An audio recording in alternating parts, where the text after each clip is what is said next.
Welcome to the Michigan Golfer Show. Join us each week as we explore the people, the places, and the events that shape our great game.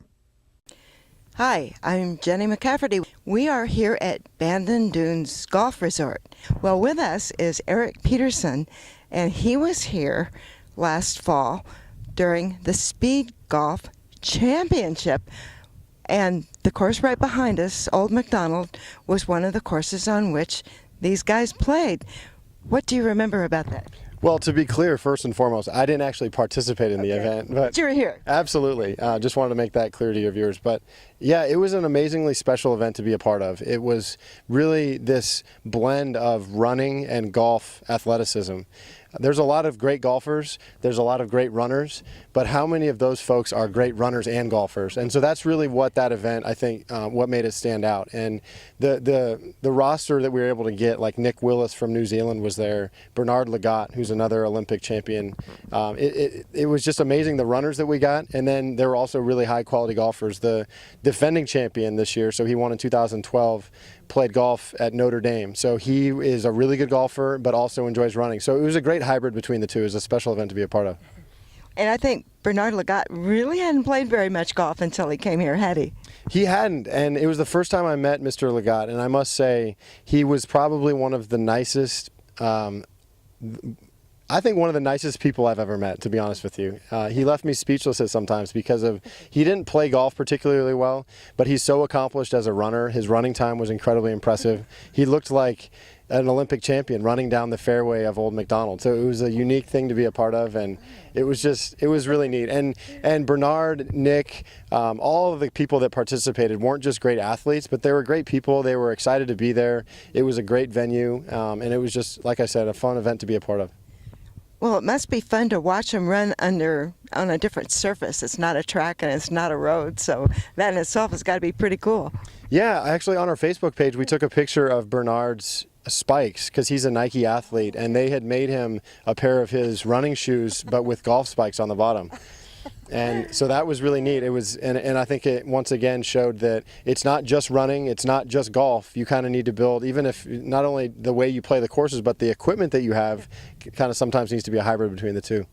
How many clubs did they carry? That's a good question, and that was a question that I had going in. I was kind of scratching my head wondering what the champion would have. The champion, Rob Hogan, I think ended up carrying 6 clubs, which is not a lot. And so the weight that you take out of your bag by reducing the clubs, I think, is an advantage. But you can hit it in some spots, especially at Old Mac, like in a deep bunker or maybe into the wind or something where you wish you had a different club. But you just kind of have to play what you've got, which makes it pretty interesting. So they carry a bag, or the clubs just in a handful? Yeah, they carry them in a little, it's called like a speed golf bag, and it's really light. It's not as big as a standard golf bag, and it's really just designed to stand up and be light. You can also carry it. Some of the guys, they use different tactics. Some of them will literally hold the bag the whole time while they putt. They putt one-handed. Some will set it down. There's really kind of different options for doing that. So. Well, the strategy and the planning for it sound a whole lot like middle distance running, which is what Nick Willis got his Olympic silver medal in, and Bernard Lagat got several Olympic medals in their milers. And the guy who actually founded the sport held the American record in the mile for a long time, Steve Scott. And what's really cool is the younger generation doesn't know he held the American record in the mile. They know him from speed golf. So that in itself is pretty neat. Yeah, it's fascinating. It was a fun event to be a part of just because of watching it, but also to see how fast that sport has grown and the quality of the people that are participating. And Steve Scott is a great guy, and it was just an amazing group of people to be around. Well, Erik, thanks so much for talking with us about speed golf here at Bandon Dunes Golf Resort.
Join us each week as we explore the people, the places, and the events that shape our great game.